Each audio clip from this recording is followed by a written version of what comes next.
Hey, you're joining a lecture at Stanford University, and the lecture was given in the year 2010, and the lecturer is taking questions from the audience.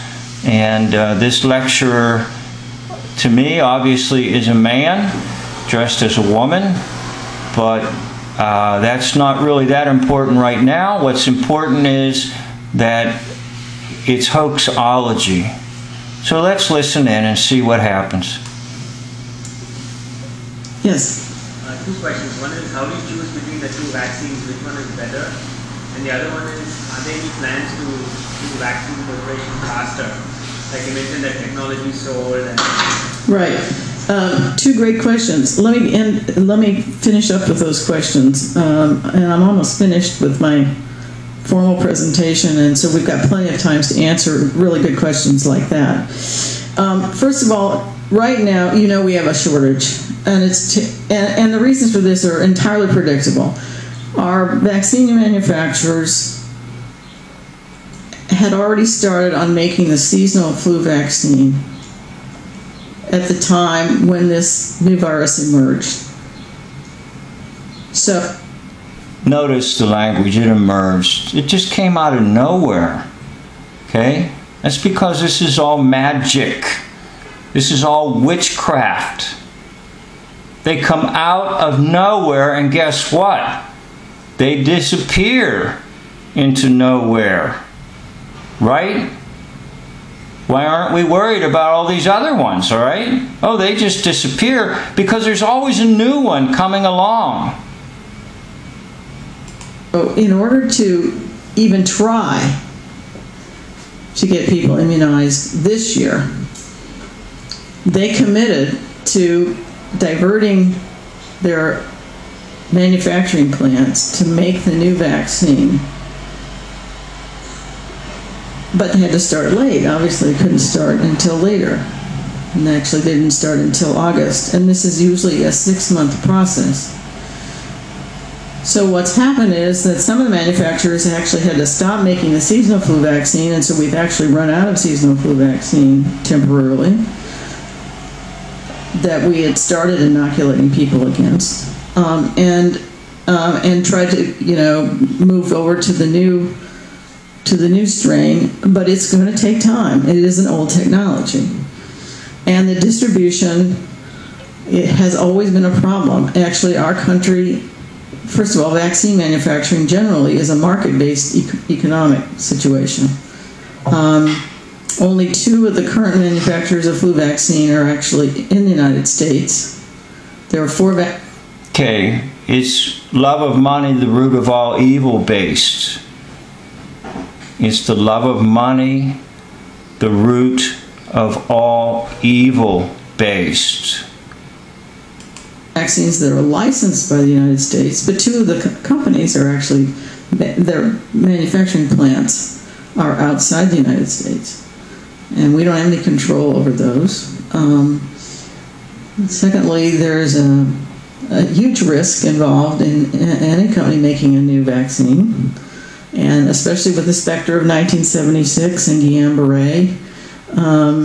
A lot of negotiation had to go forth by the NIH and the Right, because they put a little too much poison in that one, and it actually produced absolutely horrific results. Okay? It's like rat poison. Rat poison is like 99% oatmeal and 1% arsenic, something along that ratio. In other words, it's slow acting, but eventually the poison does get to the rat and kill the rat. They put too much poison in their brew, and it produced Guillain-Barré syndrome. Federal government with the vaccine manufacturers to induce them to make the new vaccine, and they all did. They are being subsidized by the federal government, which is, I think, entirely appropriate. But the next step, and the most critical step, which is the distribution of the vaccine from the manufacturers out to the public and out to public health departments, has never been a streamlined thing. Typically, the vaccine manufacturers have middle people or middlemen who are the distributors of vaccine and sell their product to institutions, to doctors' offices, etc. They don't go through the state health departments.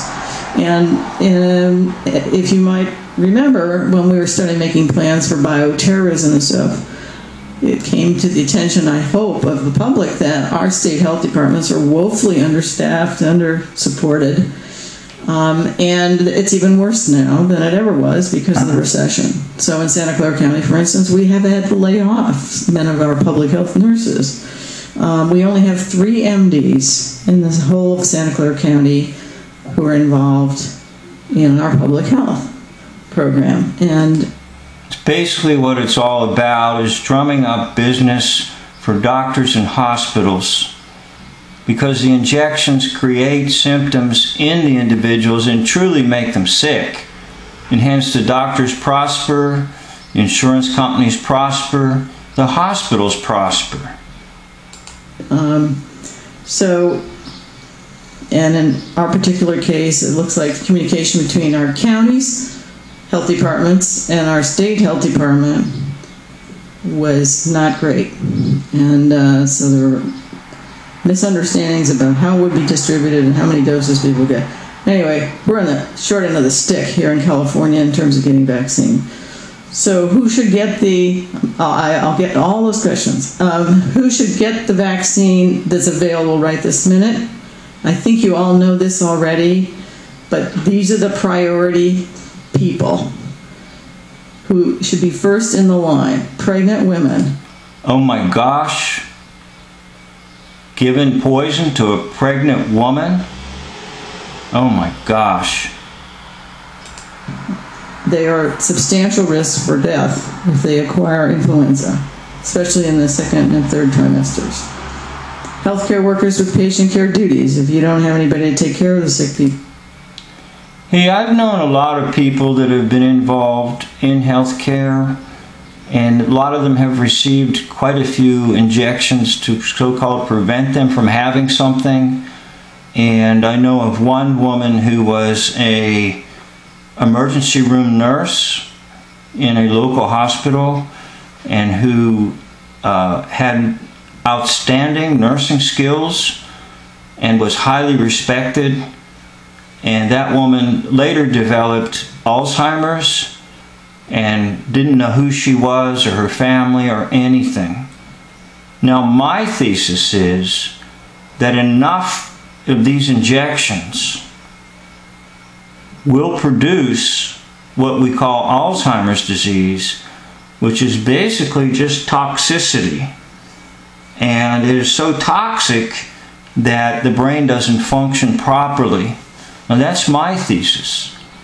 A lot of my things that I'll say are based on my experiences in life, because I've had almost 40 years of working with all sorts of people and all sorts of situations in life, and I have seen a lot.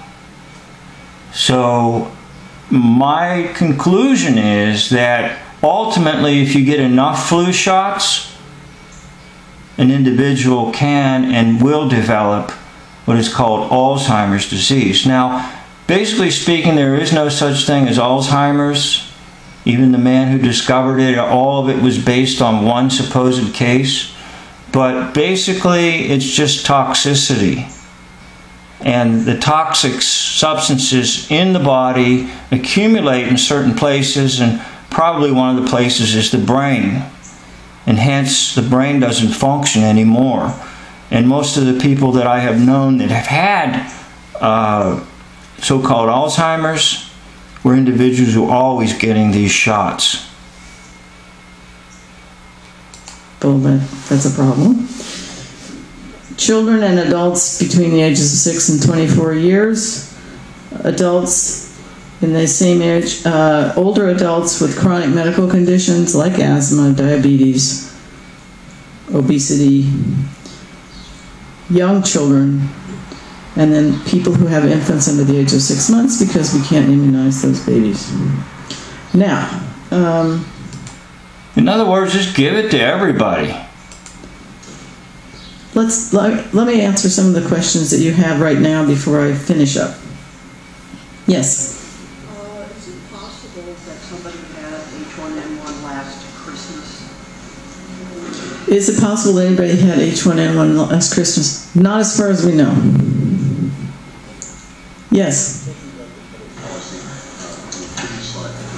All of our vaccines are manufactured outside the United States, and a lot of foreign companies have said if it's a critical, life-threatening vaccine, we don't care, we're just seizing it and using it for our own people.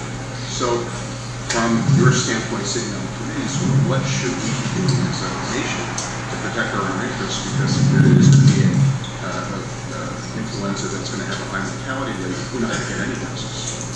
Well, actually, you said all the manufacturers of flu vaccine are outside the United States. It's not true. Sanofi is in Pennsylvania, and one other vaccine manufacturer is in the States. Novartis is in Europe, and the fourth company is in Europe. I think what protects us right now, first of all, these are allies, if you will, and I think the negotiations that were carried out this year are exemplary in terms of understanding what the vaccine manufacturers needed to have in order to go forward in converting their facilities. And that is our best line of defense. There's no question about it. The vaccine is our best line of defense. There are a lot of reasons why many companies don't want to manufacture vaccines. It's not a big item. You know, it doesn't make much money, if any, and the liability is huge.